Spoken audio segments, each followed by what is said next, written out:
deserves the freedom to craft the life she wants and the guts to go after it. We will share stories, facts, and opinions on various aspects of life to give you that kick in the ass to light you up and spread killer vibes every day, 24/7. Today, we're talking about work-life expectations between millennial women and Gen X women. Obviously, you all know me. I'm a Gen Xer.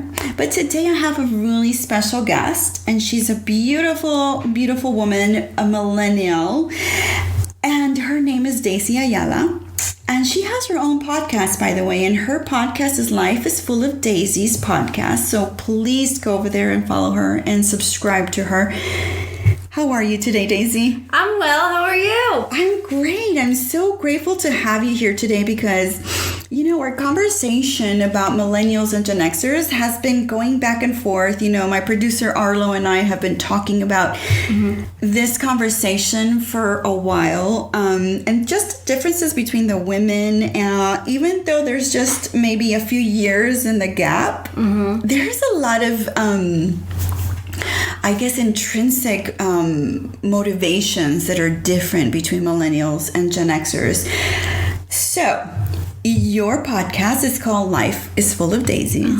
It's a place for modern millennials to encourage and inspire one another, where you talk about all things life and how to be the best version of ourselves. Yes. I love that. I love that. But today we're going to be talking a little bit about Gen X and millennial women and how our work-life expectations are different.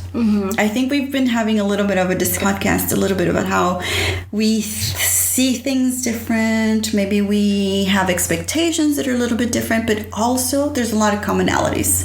So we're going to talk a little bit about that. And I love that we can be free and open about it. Gen X, in case my listeners don't know and they're wondering, I don't know if I'm a Gen Xer. So Gen X is someone that's born between 1961 and 1980. They're roughly 59 to 40 years old. They're called America's middle child. Oh. So if we know anything about middle children, they're ignored all the time. Y'all are asking for attention. Yes. I have my brothers and my sisters who are middle kids, and they're always like the middle kid for sure. Because you're born between two big generations. You know, the Boomers and the Millennials, which are huge. We tend to be politically moderate, but personally independent. I myself was born in 1975, so I kind of hold the ideals of the Gen Xer because I'm very much about work before life. But that was me maybe, I guess, 20 years ago, and that's how I live my life. Like, work was everything to me. The older I get, Deissy, the more I become less about work and more about life. You're becoming a millennial. I think so. I'm getting infected by the millennial bug. Whoever that's infecting me, it's contagious, and I'm feeling it, I'm getting it. But I do feel that way, but that's how I was brought up, you know? College for me was a continuum. You graduate from high school, you go to college. There's no breaks in between. You go all full. So it's a continuum. There's no breaks. And for our motto, I think my motto was you work, save. Work, save.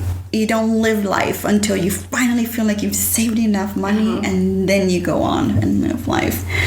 You know, Gen Xers have Madonna. Well, yeah. I love Madonna too. Madonna. She was our girl, 1980s, Nirvana. I was brought up with Dr. Dre, Tupac, Biggie, you know, all of those things.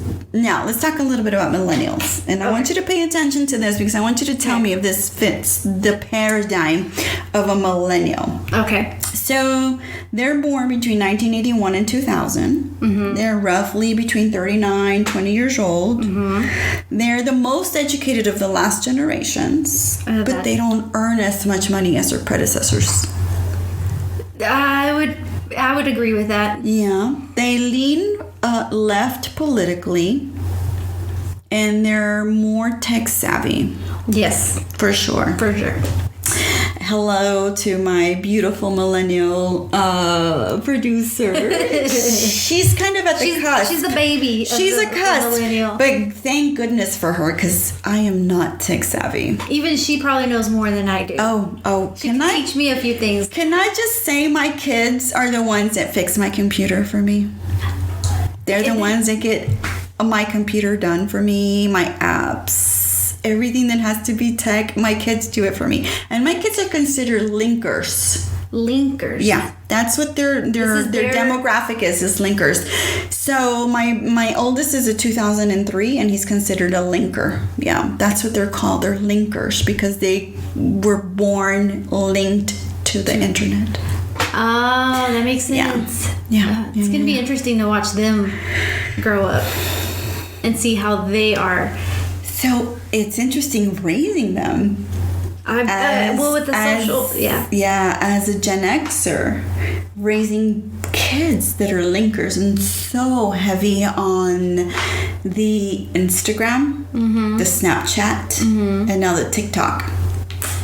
My husband calls it the crack talk because it's like a crack for them. And really they're on it all day, every day. I mean, we're all about convenience. And when you have things that are, 60-second long or video. Delay. No, you want it now. Yeah. We don't like the delayed gratification anymore. No. Which makes me worried because it's like we don't know how to be patient. Yeah. I know that's another thing that millennials, or a stigma that we have, is that we're not patient and this and that. And we don't know what that is. We want things now, or we want those promotions now. Yeah. So do you see some of those things ring true for you in terms of how these facts play out? I would say yes, more so, but I also have a different upbringing than what most would probably have. Growing up in a small town on a cattle ranch is definitely going to bring you up with a different mindset, but I would generally say that I one thing for millennials is that we have really high expectations of everything, even our careers and whatnot. We tend to be not as patient in waiting for working really hard and knowing that in a few years, 5-6 years, that you can get there. We want it in a year. Yeah. And it's like you have to understand that you have to be patient to get there. You're like Gen Xers. Yeah. Y'all I think that's the difference. And I think one thing that we knew as we were growing up, my husband and I are both Gen Xers. We had that mentality that you work for years. Like we went and I think we were married pretty young. We were 25 and 23, but we were at that point where we knew as Gen Xers we were gonna work.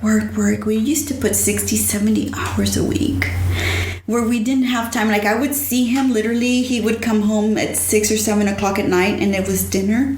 And it was bedtime because we just did not have time for each other. It was just consumed by work. I don't know if that's a Gen Xer mentality, but I know that we were brought up to think that you work, you save your money, and then in the future, maybe 20 years down the line, you enjoy it.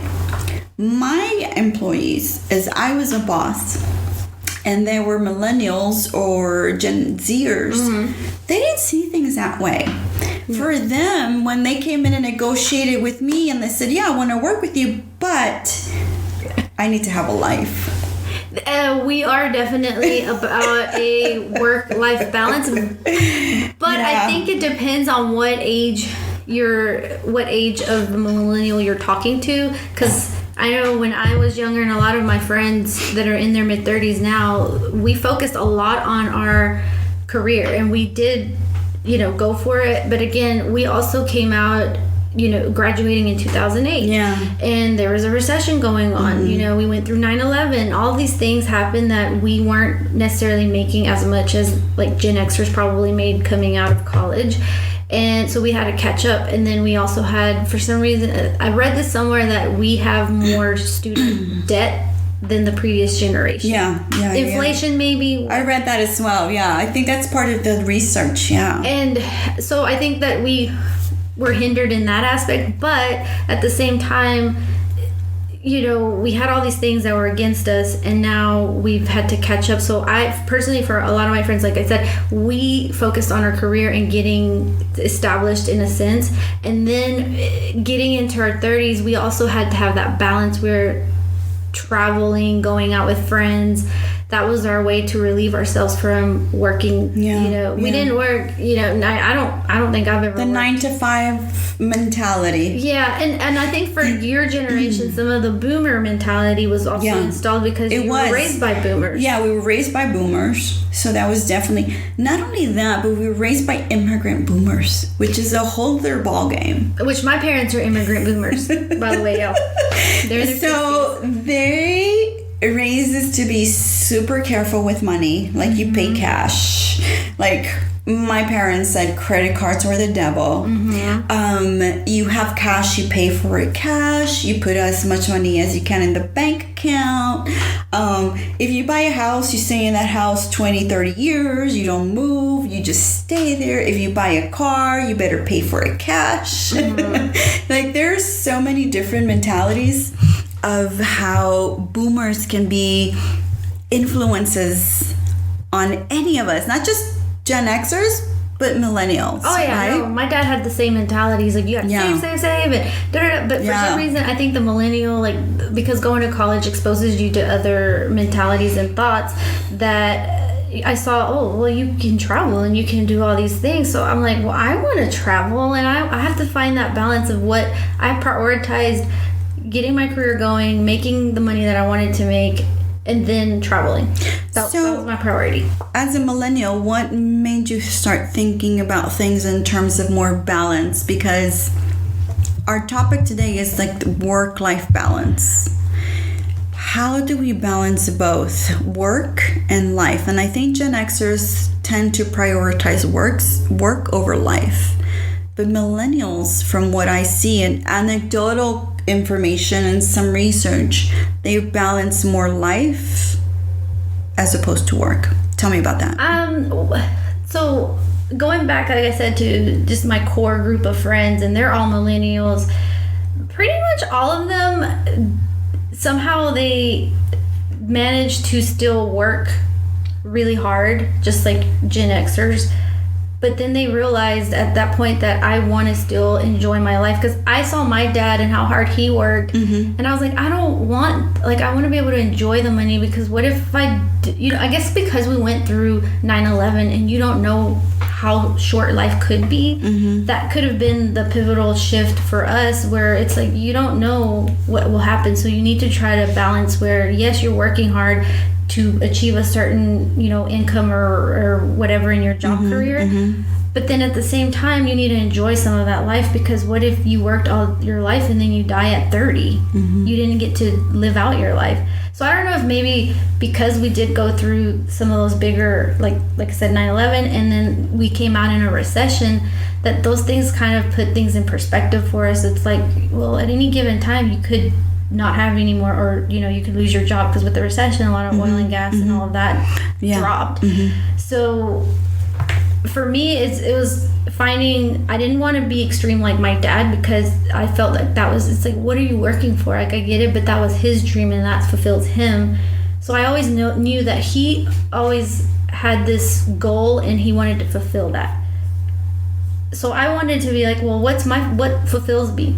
And then I sat down and realized, well, traveling and having good friendships and all of that, that's what fulfilled me. I wasn't focused on getting married, and I wasn't focused on, all these other things like having kids at that time. I was focused on, yes, I wanted to make more money because I wanted to be independent on my own and financially stable on my own, because that's what my dad taught me. But like I said, because of those things, it just shifted where I wanted to have that balance. And I think a lot of us millennials do want some balance in our lives because of how extreme maybe our parents were. Yeah, and I think you see the older generation, or maybe, I don't know, some Gen X bosses or somebody that lives that life, and they live to work pretty much all the time. And like I said, I think that just stems from kind of like the boomers, because we still take, as millennials, we do watch Gen Xers. Yes, do we work as hard? It's a byproduct of a boomer. So, but at the same time, it's like, okay, well, what is your perception of what you want to achieve in life. Like, just because you work 60, 70 hour weeks, does that mean that we didn't work 60? A lot of times people are doing work from home, working weekends. Right. Like, so I think that's the next question that I wanted to ask you is it that important to feel a balance between what you work and how you live? Yes and no. I think in the beginning, like in your right out of college years, you just want to, if you're career oriented, you want to excel and you want to get to the highest point quicker, faster. Because like I said, we're not very patient, so we want to work hard and get there. But when you are in your late 20s, early 30s, you start to either get married, settle down. You have more of a mentality where I have to figure out how to balance these things so I can be the best at work, but I also can give the best at home. And then also social media comes into play. With social media, you see all these things and you're exposed to so much information and a certain lifestyle that you're just like, well, I want to live that lifestyle. Yeah. So then you want to start living, traveling and doing what other people are doing. Right. Which Gen Xers didn't have that exposure. No, we didn't. We didn't even see that until recently, honestly. So I think that pressure wasn't there for us at all.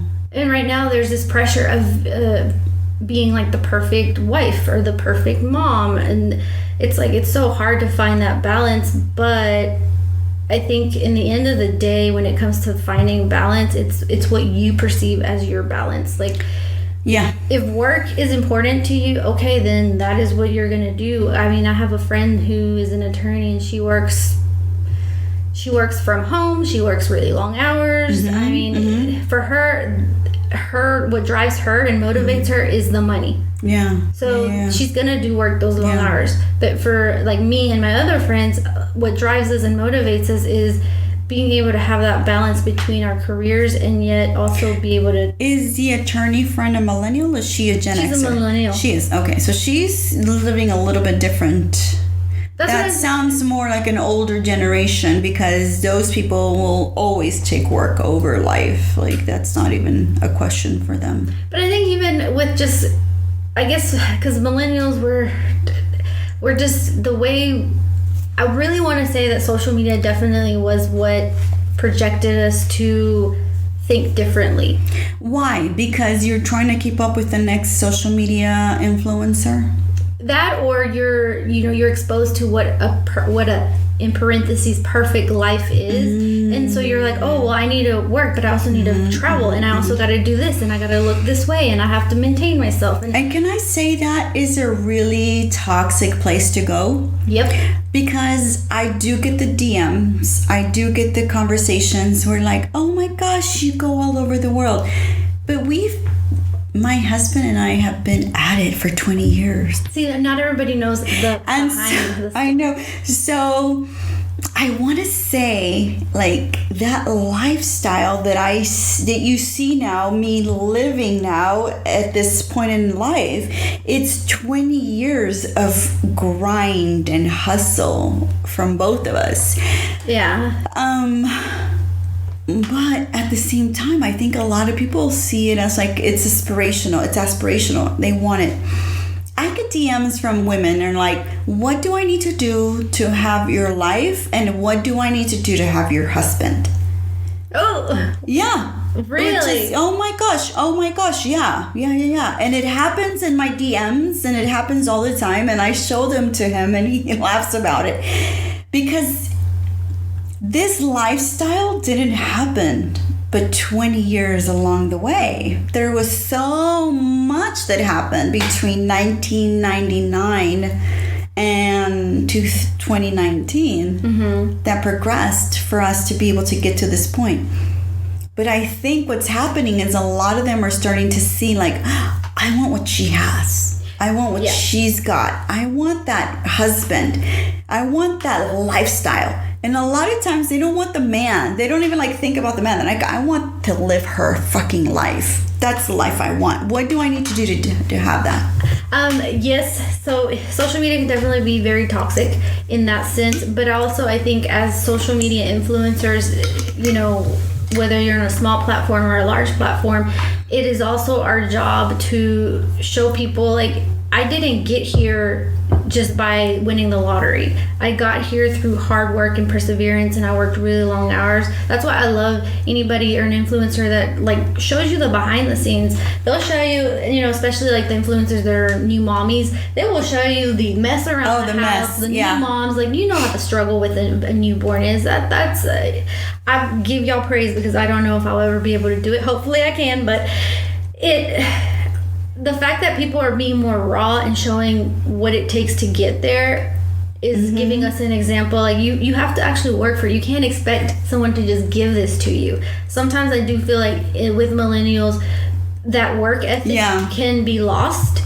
And like I said, for me, it's very different, because my father installed a very good work ethic in me as far as an employee and integrity and all of that, because he made us learn the value of $1. Gotcha. He would make us go build fences or go do certain things on his ranch. So if we wanted to buy these nice new shoes for school, he's like, okay, well, how much are they? You had to earn them. And I feel like it also may be because of how you were raised. Maybe Gen Xers have been better off, so then their kids may be a little more spoiled than, say, what they were. Which isn't necessarily their fault, but I think we need to recognize that as millennials and know, hey, I actually have to put in the work and effort. Look at what your parents, actually have a conversation with your parents and see their struggles, because then you start to respect them and they become your friends when you actually realize the struggles that they went through. And I think that's something that I definitely talked about in my book. In my book, I really say that parents need to tell their kids the struggle they went through, because the kids need to know how they achieved where they are now. And what they went through to get to that point, basically.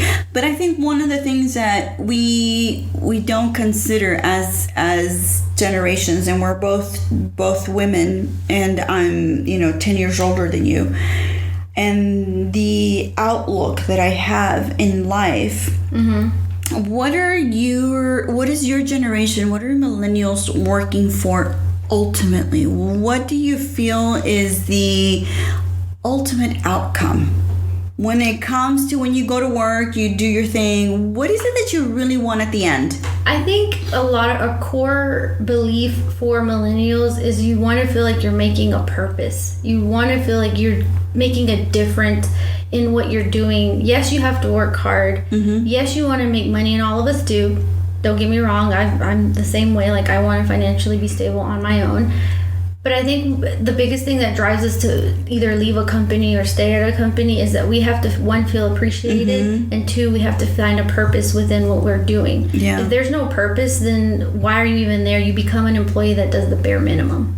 You're not very motivated, which goes back into millennials are seen as unmotivated employees.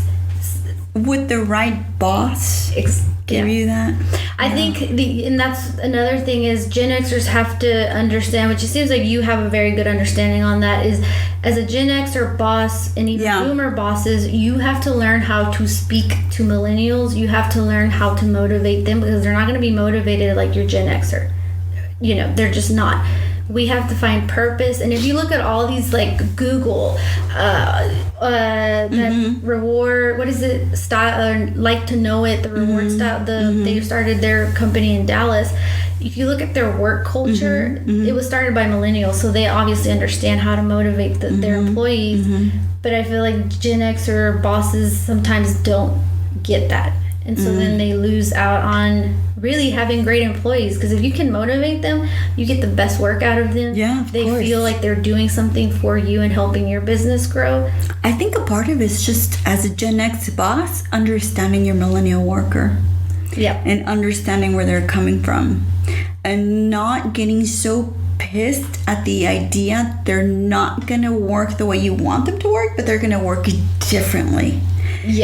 And that's not to say they're not going to have productivity. That's not to say that they're not going to do their best work ever. But I think one thing that we forget as we're older, not just Xers, Boomers, we forget that community and that group of kids have so much to offer, but we just don't know how to harness that effort. And if we learn to harness that effort, because that's one thing that I always talk to my husband about. It's like, these kids come in with like the most amazing background. Mm-hmm. They're freaking knowledgeable about everything that's going on in their world. Mm-hmm. Tech savvy. They can figure things out. Like, I could go on a website. I'm like, I don't know how to upload something. And then I'll send it to my producer, and she's like, oh, it's uploaded. It's done. It's posted. I'm like, oh my God.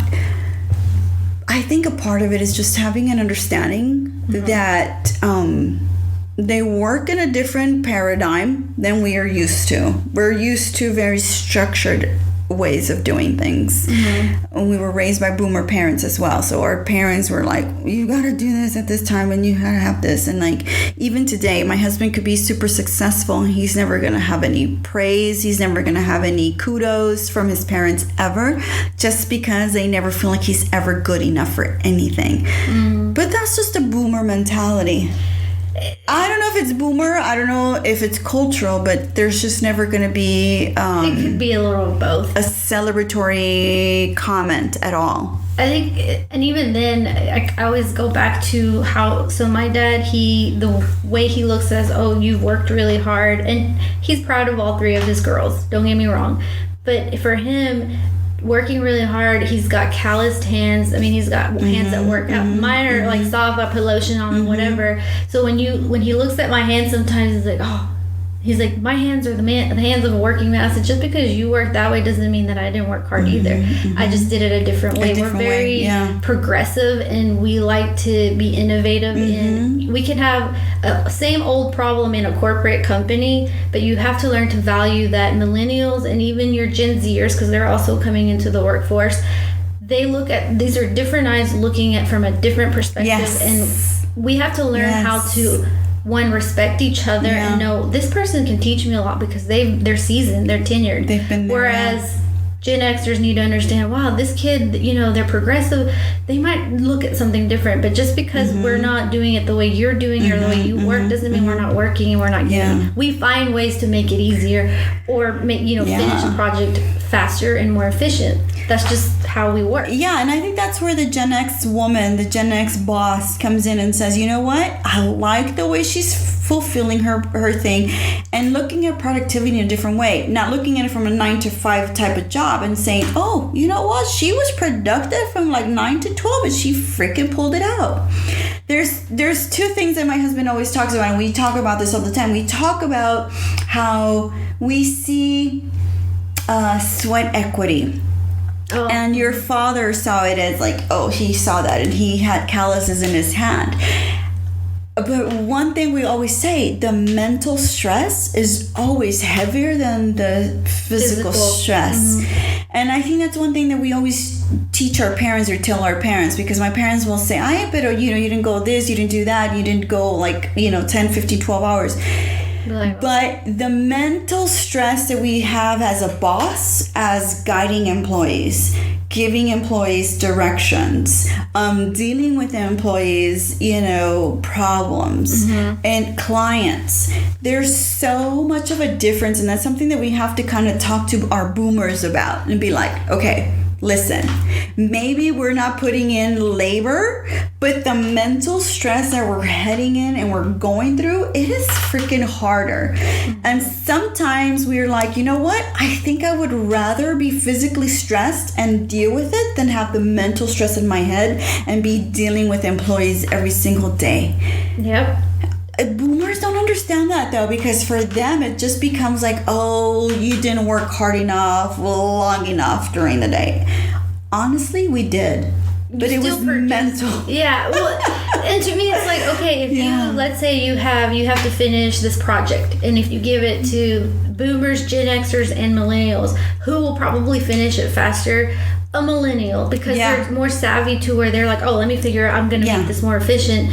And they make things more efficient. But and all three projects are turned in and they're all done correctly and well.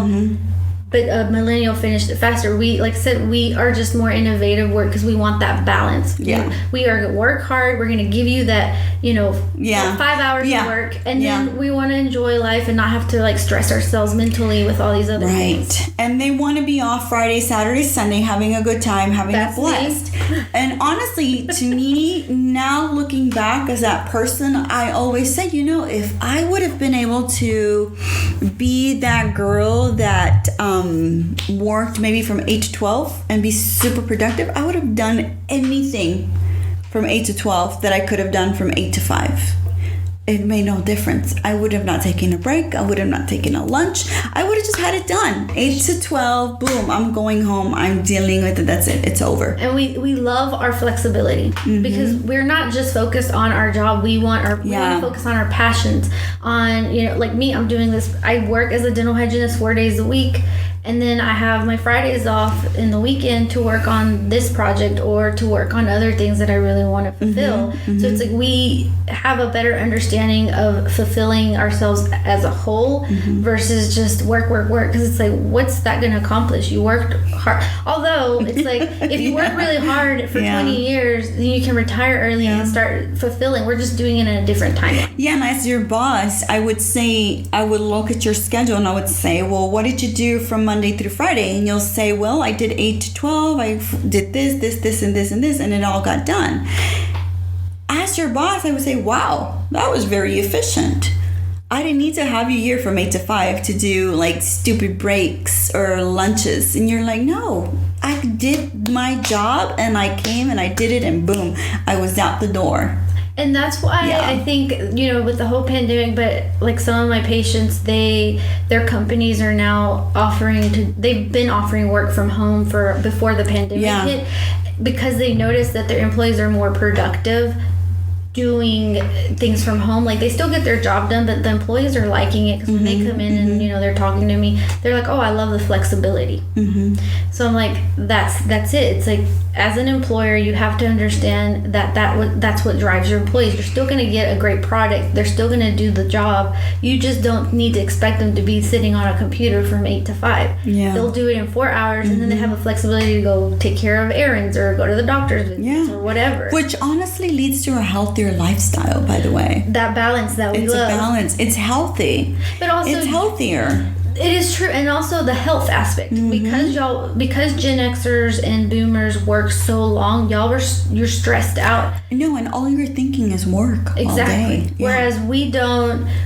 I would say that, because I think one of the girls that I interviewed, we were talking about like life insurance, and back then you didn't need a lot of retirement because you didn't live as long. Whereas now we're living longer, and I don't know if that's just because we're finding a balance and it's not all about just work, and then maybe have fun if you still have the energy for it, or if you're not sick or enabled, that sort of thing. So that's a really good realization. I think a lot of us Gen Xers are realizing that we may not be around to enjoy the money that we've been working for so many years. The hours that we put in to save. The things that we give up so that we can have that savings account so that we can in the future, use it for travel or whatever you want to do. We've discovered it along the way, and my husband will tell you, we knew customers who their whole life work, and one of them got sick and they never enjoyed their life.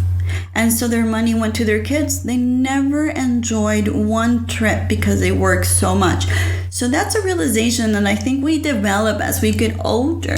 But do you think, let me ask you this question, because I think this is something that is just, I don't know if it's affecting millennial Latinas in the cultural aspect, but do you think that we will put up with more bullshit because we won't say anything at the workplace?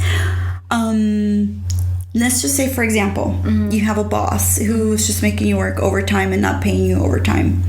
Let's just say there's a colleague in your office and he's making innuendo and he's sexual talk. Maybe there's a little bit of talk. Do we put up with it a little bit more because we don't want to rock the boat? Or do millennials really go to their boss and say, hey, this guy is acting cray right now.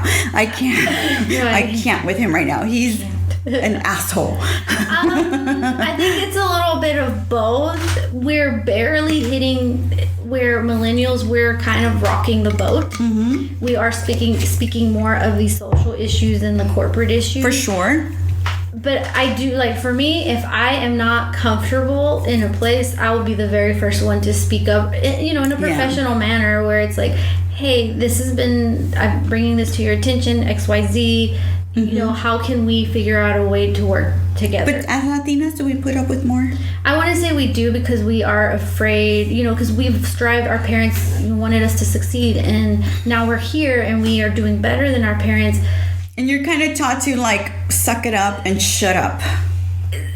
I would say majority are. I cannot speak for myself, because my dad always taught me not to. He taught me to speak up and be independent. No, my dad the same. He would say, you better go say something. Yeah. And I'm very vocal as a person in general, because I don't tolerate, you know. But as a community, as a culture. As a culture, yes. We definitely do put up with a little bit more than what we should. But I think that's changing. I think because we're creating platforms where Latinas can have a voice, they can speak up and say, this is injustice. Like, we deserve the same rights that anybody else in this company deserves. Just because we are beautiful and whatnot does not mean you can come and hit on us and we won't say anything.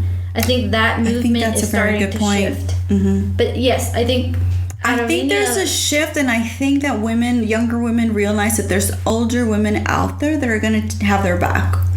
And be there. I know if I was growing up and I was young and I was being abused at work, I would think, well, who do I go to? Do I go to a lawyer? Do I go to my supervisor? Do I go to a friend who knows more?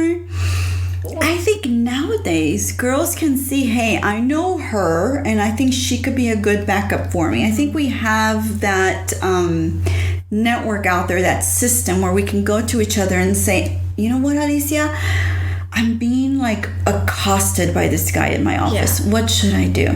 And I'm going to be the one that says, you better go after him. You better say something about it. And that goes back to just that we're creating platforms and communities where we can come to one another. And I think we have to keep these, even with, you know, as a millennial, we can learn so much from Gen Xers. And like I said, they're the ones that are going to have our back, because usually y'all are more tenured, you have more investment in a company, and I think it's very important, especially in a work environment, for the Gen Xers to open those doors, because sometimes there can be this divide. Exactly.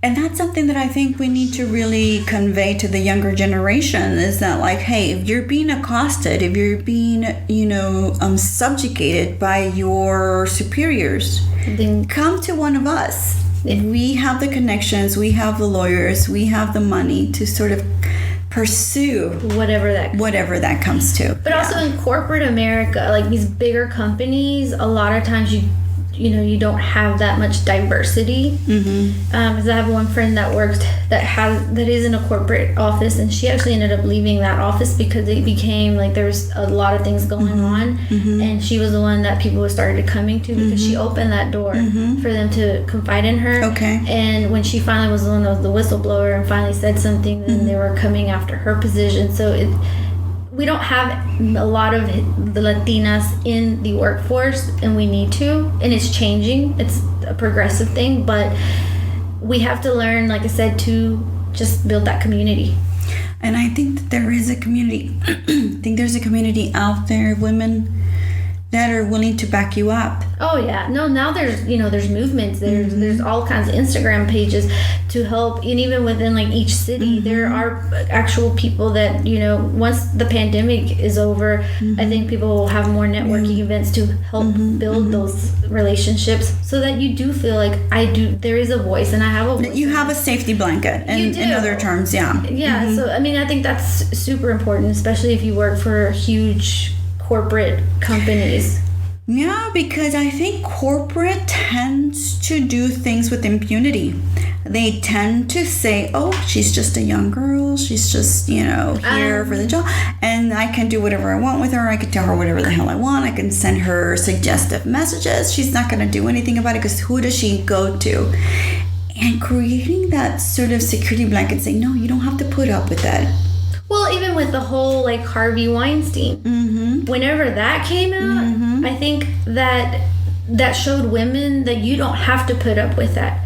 Like, just because you want to advance in your career, you want to, get ahead. Yeah. You don't have to do it that way. You do not have to take that kind of abuse from someone so that you can get ahead in your career. And that's with all women, not just one culture. It's all women across the board.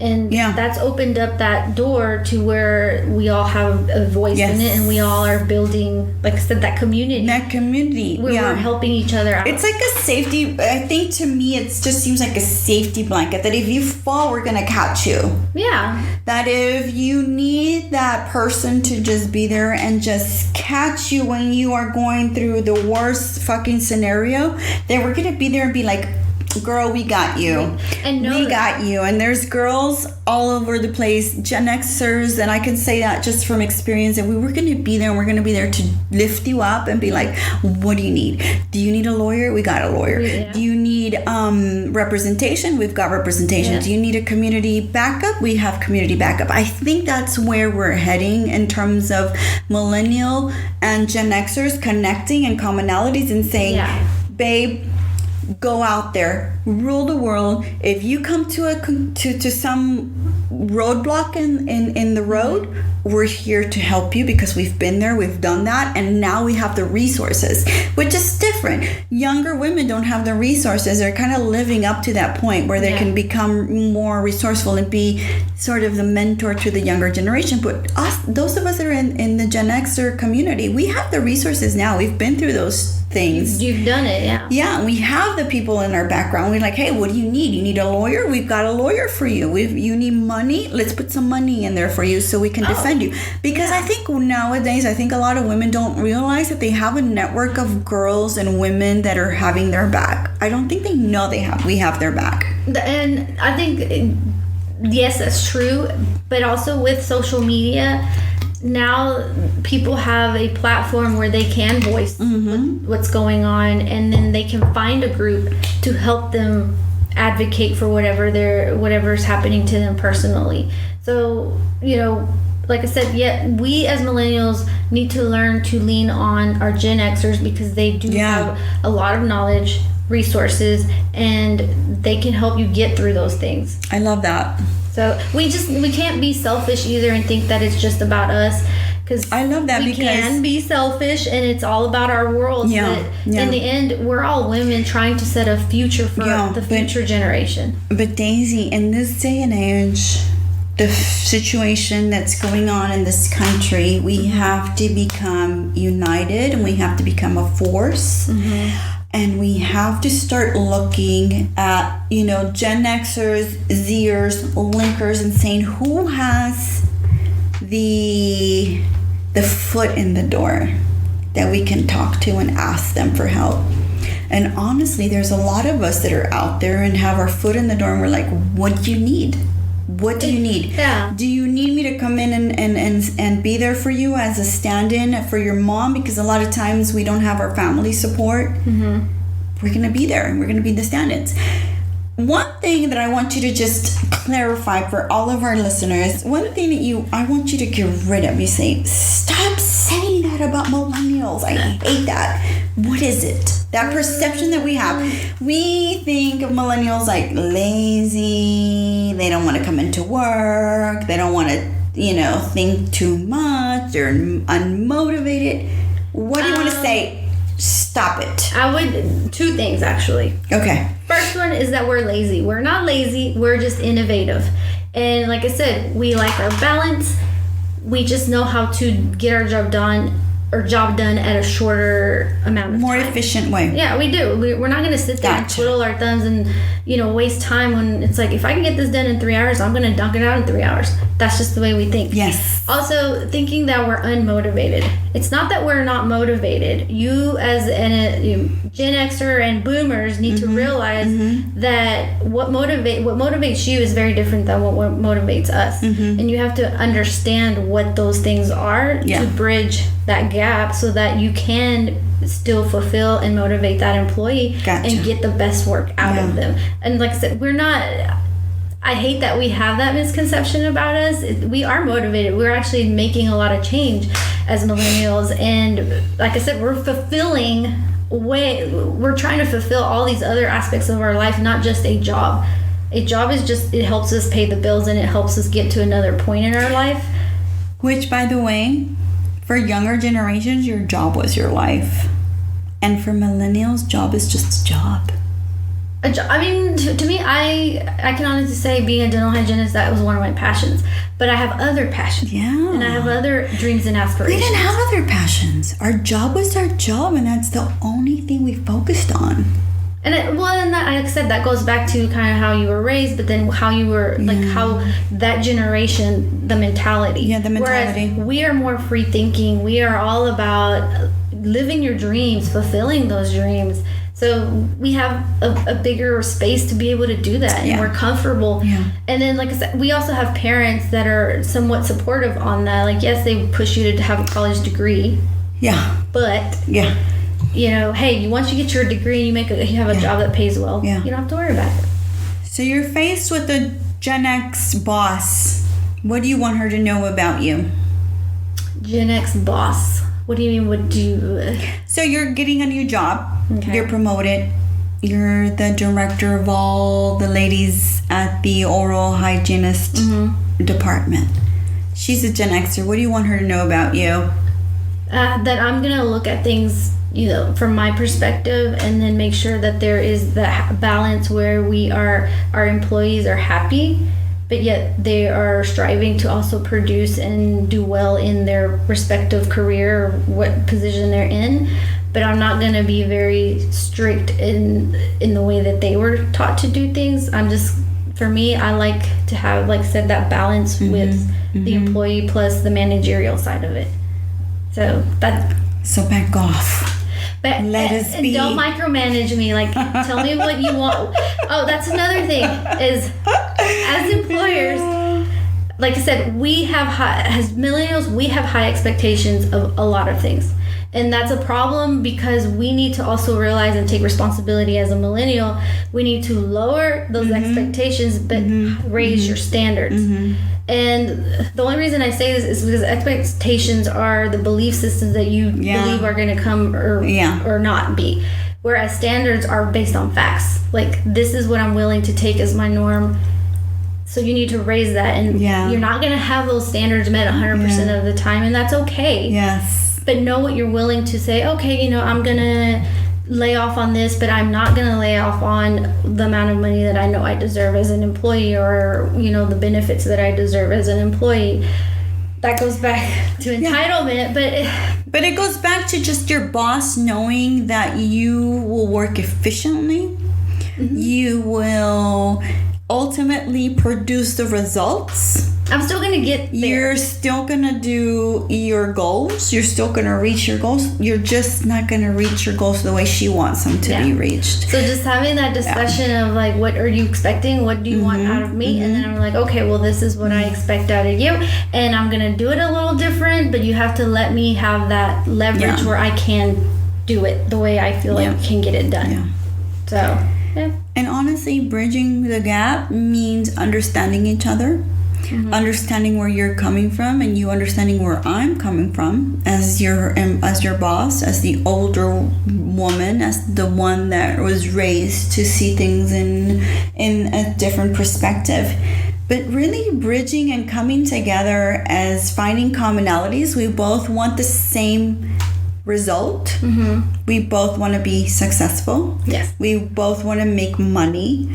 How we get there needs to be a puzzle of both of us. A little piece of you, a piece of me, and then we're going to get there. I think that's something that I've discovered as I've become a boss in a few years. Is like, you know, she's smart. She's got it together. She's pulled it together. Ultimately, I need this done. She's got it done.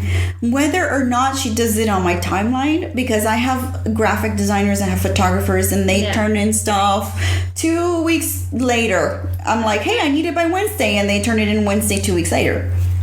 I understand that. I'm like, okay, Wednesday for you meant 2 weeks after. I need to be more clear in what I need and what I expect. And I'm like, hey, I need your photos to be here by Friday. And that means this Friday, not 2 Fridays. Set a date and time. Yeah, you're going to get paid. Honestly, you're going to get paid the minute those photos come in. But I think it's just a matter of just being really clear about our expectations and how I work and how I see things, the way that I want things to be done. Mm-hmm. I'm not going to give up on, encouraging you to push, because I think one thing as a mentor, as an older boss, is like, I need to mentor you to be the best person you can be. And if I'm going to push you to that person and be that best worker that you can be for anybody, because you may not work for me your whole life, you're going to work for somebody else. You're going to have those skill sets. And you're going to say, hey, I worked with a boss that was intense. She wanted things done timely. She wanted things done right and, on point, period. Yes. She's going to be ready for that person. Yes, and that goes back to communication on both ends. Like, absolutely. I think that sometimes millennials are also afraid to ask or even be like, oh, you know what? I haven't found that. Really? They're very good about telling me how they want things to be. Some people that I've encountered, they're kind of afraid to ask for certain things, and I'm like, no, why? I was like, you have to clarify to know where your goal is going to be, so that both of you are on the same page and you can learn from that. It's always a learning experience, and you always have to look back at, what am I learning from this to make you a better employee? And also, you one day will also be an employer, so and we'll have to deal with the lingers.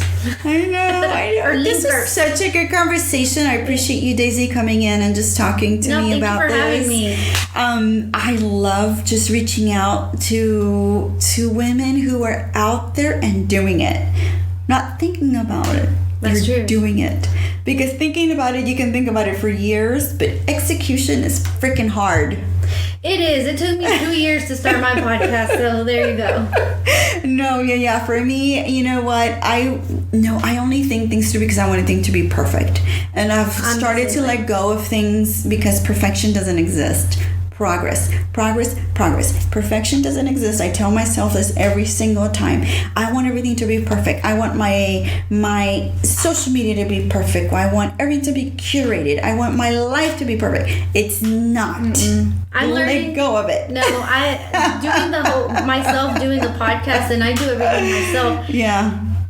From my very first episode to my current ones, all my friends have said, they're like, you keep getting better and improving. And I was like, because I always told them, I was like, it's not gonna be perfect, I'm an amateur, but you know what, I don't care, I'm just gonna do it. I'm gonna learn along the way. And it's all about just literally pushing yourself out of those comfort zones and knowing that you're gonna mess up, but laughing about it, because even people will tell me that I said something. You have to laugh about it. Well, I had someone told me that, like, oh, you pronounced this wrong, and you kept saying it, and I was like, I'm not from, English isn't my first language, okay? And guess what? Amazing that you're willing to have the courage to do something in your second language. I mean, how freaking amazing is that? Like, Arlette is the best writer. My producer is the best writer I know in the world, and English is her second language. Her writing is not as good as mine, and I grew up with English, but her writing is fantastic. And I said, I've never known somebody to write as good as this girl, and English is her second language, by the way. Anyways, I'm so grateful to have you. You have been nothing but amazing and phenomenal and wonderful, and I've gotten to know you. I'm grateful for Vanessa that connected us, because she knew you guys needed to get together. You guys are a match. Next thing I want to do with you is something that I told her I wanted to do. I wanted to do a makeover. Oh. Because I'm looking for single girls that want to do a makeover for their dates. Oh, okay. Because I know what you need to be wearing and dressing when you go on a date with a guy. Oh, okay, then let's... Are you there? I'm there. I'm committed to it. We gotta just find a guy to go on a date with. No. We'll find a guy. But I need to dress you for that date. Okay, I'll let you dress because I have a way of packaging it, where the guy just swoons and just cannot get enough of you. Oh, well, hey, I'm game for that. I'm just saying. That would be, hey, we all need help. Obviously, I'm still single, so obviously I need some help. No. Not that you need help. You just need to be enhanced a little bit. Yeah, that's right. Just a little enhancement. We're not going to be so conservative anymore. We're going to let it a little bit out. What do you use? Like, do you use like your cloth or my my clothes, or your clothes, your clothes or my clothes? It's all the same. Okay. It's about the personality. Okay. And I have all kinds. I'm all over the place with. I know, but if you're looking for a certain type of man, this is just my thinking. If you're looking for a certain type of guy, you have to dress a certain type of way. Because they're all about looks. Women are about what they hear. Yes. But that's not to say they're not all about the head. No, they are. But they're very visual. They're very visual. It's like what intrigues them in the initial stage. Yeah. If you looked at my Instagram account, you'll see that I'm very sensual, very sexy, but I'm never showing any part of my body. Yeah. No, I'm open to it. Okay. Let's do it. Yes. That's the next one. Thank you so much. I appreciate you, Deissy. No, thank you for having me. I loved this conversation. It was great. I loved it. Bye, guys. Y'all have an amazing week. Thanks. Thank you so much, everybody. I appreciate you guys. Come back. Tell us what you think. Subscribe. Give us your feedback. I really want to know what you're thinking. See you next time. Hey.